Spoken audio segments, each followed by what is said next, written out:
আসসালামু আলাইকুম। সংবাদে আপনাদের সবাইকে স্বাগত জানাচ্ছি। আমি ফিরোজ তোহা। শুরুতেই সংবাদ শিরোনাম।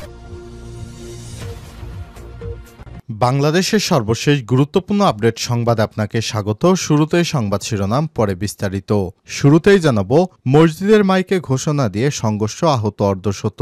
ফরিদপুরের নগরকান্দায় মসজিদের মাইকে ঘোষণা দিয়ে দুই গ্রামবাসীর মধ্যে দফায় দফায় ধাহা পাল্টা ধাহা এবং সংঘর্ষে পুলিশ সদস্য, সাংবাদিক সহ অন্তত ৫০ জন গুরুতর আহত হয়েছে।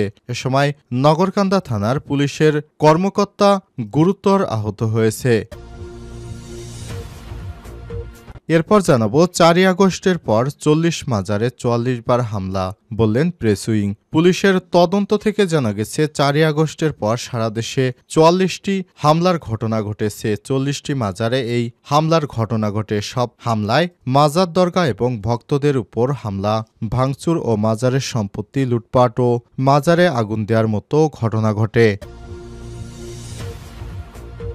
এদিকে ভারতের অঙ্গরাজ্য হিসেবে থেকেছি বললেন ওবামা।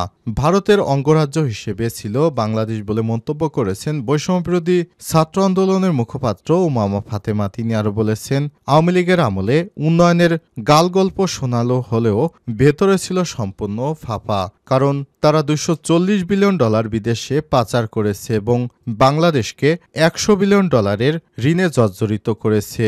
এই ঋণ আগামী প্রজন্মকে আগামী ১০০ বছর পর্যন্ত পরিশোধ করতে হবে। জানাবো, কোভিডের চেয়েও বিশ্বের ভয়ঙ্কর 10টি ভাইরাস।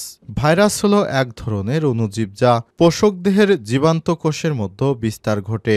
বর্তমানে HMPV ভাইরাস এসেছে, যা কিনা কোভিডের থেকেও ভয়ঙ্কর। এজন্য গুরুত্বপূর্ণ সতর্কবার্তা দিয়েছে বিশ্ব স্বাস্থ্য সংস্থা। এদিকে মিয়ানমার থেকে ২২,০০০ মেট্রিক টন চালের জাহাজ এলো চট্টগ্রামে।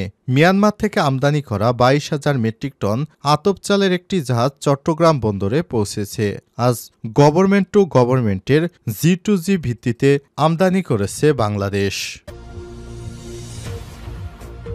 এবং সর্বশেষ জানাবো, রাশিয়ার সঙ্গে ২০ বছরের প্রতিরক্ষা চুক্তি সই করল ইরান। সিরিয়ার প্রেসিডেন্ট বাশার আল আসাদের পতনের পর রাশিয়ার পারমাণবিক বিদ্যুৎ কেন্দ্র এবং পারমাণবিক স্থাপনায় হামলার সম্ভাবনা বেড়েছে। এজন্য তারা রাশিয়ার সাথে ২০ বছর মেয়াদী কৌশলগত এবং অংশীদারিত্ব চুক্তি সই করেছে এবং এই চুক্তি পশ্চিমাদের উদ্বিগ্ন করবে বলে ধারণা করা হচ্ছে। খবর রয়টার্সের। প্রিয় দর্শক, এতক্ষণ শুনছিলেন সংবাদ শিরোনাম, এবারে বিস্তারিত। তবে তার আগে বন্ধুরা, অনুরোধ থাকবে সংবাদটিতে একটি লাইক দিন।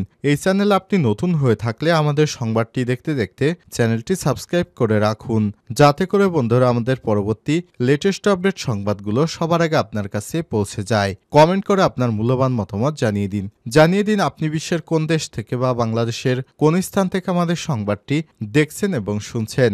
এবারে বিস্তারিত। মাইকে ঘোষণা দিয়ে দুই পক্ষের সংঘর্ষ, আহত অর্ধশতাধিক। ফরিদপুরের নগরকান্দায় মসজিদের মাইকে ঘোষণা দিয়ে দুই গ্রামবাসীর মধ্যে দফায় দফায় ধা পাল্টা ধা ও সংঘর্ষে পুলিশ ও সাংবাদিক সহ অন্তত ৫০ জন আহত হয়েছে। গুরুতর আহতদের ফরিদপুর মেডিকেল কলেজ হাসপাতাল ও নগরকান্দা উপজেলা স্বাস্থ্য কমপ্লেক্সে ভর্তি করা হয়েছে। এছাড়াও আহত হয়েছে কয়েকজন হাসপাতাল থেকে প্রাথমিক চিকিৎসা নিয়েছেন বলে জানা গেছে। শুক্রবার রাতে এবং শনিবার সকালে উপজেলার ফুলসুতি ইউনিয়নের সলিথা গ্রামের লোকজনের সঙ্গে নগরকান্দার পৌরসভার মিরকান্দা গ্রামের লোকজনের দেশীয় অস্ত্র নিয়ে সংঘর্ষে জড়ায়। দুই পক্ষের মধ্যে দফায় দফায় ধা পাল্টা ধা এবং সংঘর্ষের সময় বেশ কয়েকটি দোকান ভাঙচুর ও লুটপাটের ঘটনা ঘটেছে বলে অভিযোগ পাওয়া গেছে।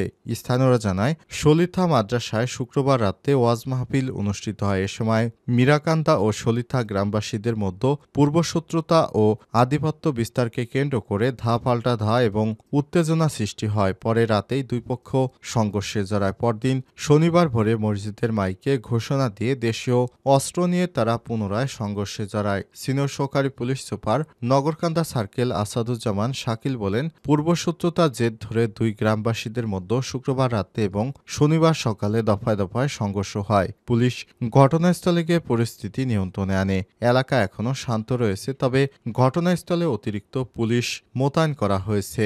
এই ঘটনায় পুলিশের একজন ঊর্ধ্বতন কর্মকর্তা গুরুতর আঘাত পেয়েছেন। তার ডান হাতে ইটের আঘাতে ভেঙে গেছে বলে জানা গেছে।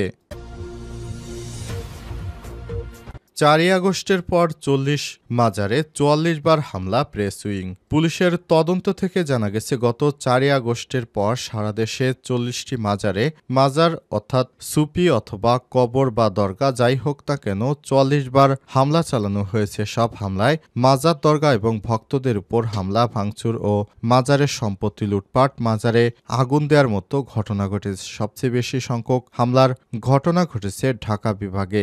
এখানে 17টি মাজার ভাঙচুর ও লুটপাট করা হয়। এছাড়াও চট্টগ্রাম বিভাগ ও ময়মনসিংহ বিভাগে যথাক্রমে 10টি ও 60টি হামলার ঘটনা ঘটেছে। ময়মনসিংহ বিভাগের শেরপুর জেলার একটি মাজারে 4 বার হামলা করা হয়েছে। গত 4 আগস্টের পর সারা দেশের মাজারে হামলার বিষয়ে পুলিশের প্রতিবেদনে সব তথ্য উঠে এসেছে বলে জানিয়েছে প্রধান উপদেষ্টার প্রেস উইং। 40টি হামলার ঘটনার সবকটিতেই আইনগত ব্যবস্থা নেওয়া হয়েছে। এগুলোর মধ্যে বিভিন্ন থানায় সংযুক্ত ব্যক্তিদের কাছ থেকে অভিযোগ পাওয়ার ভিডিও বা পুলিশ স্বতঃপ্রণোদিত হয়ে 15টি নিয়মিত মামলা এবং 29টি সাধারণ ডায়েরি অর্থাৎ জিডি করেছে।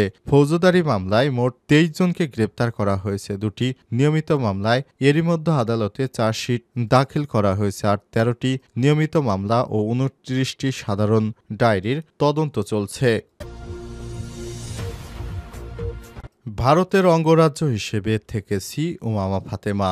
ভারতের অঙ্গরাজ্য হিসেবে বাংলাদেশে ছিল বলে মন্তব্য করেছেন বৈষম্যবিরোধী ছাত্র আন্দোলনের মুখপাত্র উমামা ফাতেমা। তিনি বলেছেন, আওয়ামী লীগের আমলে উন্নয়নের গালগল্প শোনানো হলেও ভেতরে ছিল সম্পূর্ণ ফাঁপা। শনিবার দুপুরে রাজধানীর আগারগাঁয়ে আয়োজিত এক অনুষ্ঠানে সব কথা বলেন উমামা ফাতেমা বলেন, আমরা শোষিত হয়েছি এবং ভারতের অঙ্গরাজ্য হিসেবে থেকেছি। দেশটির সঙ্গে কি কি চুক্তি ছিল তা প্রকাশের পাশাপাশি খতিয়ে দেখার সময় এসেছে। পরিসংখ্যান তথ্যের সঙ্গে বাস্তবতার মিল নেই, যার ফলে পণ্যের দাম বাড়লে সাধারণ মানুষের ভোগান্তিও বাড়ে। বৈষম্যবিরোধী ছাত্র আন্দোলনের এই মুখপাত্র বলেন, উন্নয়ন বাজেটে 7 লাখ কোটি টাকার মধ্যে 40% আমলারা খেয়েছে। তারাই দেশের ধ্বংসের জন্য দায়ী। স্বাস্থ্য, শিক্ষা ও উন্নয়ন নিয়ে বাজেটে বেশি বেশি জোর দিতে হবে। মিয়ানমার থেকে 22,000 মেট্রিক টন চালের জাহাজ এলো চট্টগ্রামে। মিয়ানমার থেকে আমদানি করা 22,000 মেট্রিক টন আতপ চালের একটি জাহাজ চট্টগ্রাম বন্দরে পৌঁছেছে। গভর্নমেন্ট টু গভর্নমেন্ট G2G'র ভিত্তিতে দেশটি আমদানি করেছে। শুক্রবার 17 জানুয়ারি খাদ্য মন্ত্রণালয়ের সিনিয়র অফিসার ও জনসংযোগ কর্মকর্তা ইমদাদ ইসলাম এ বিষয়ে গণমাধ্যমকে নিশ্চিত করেছিলেন।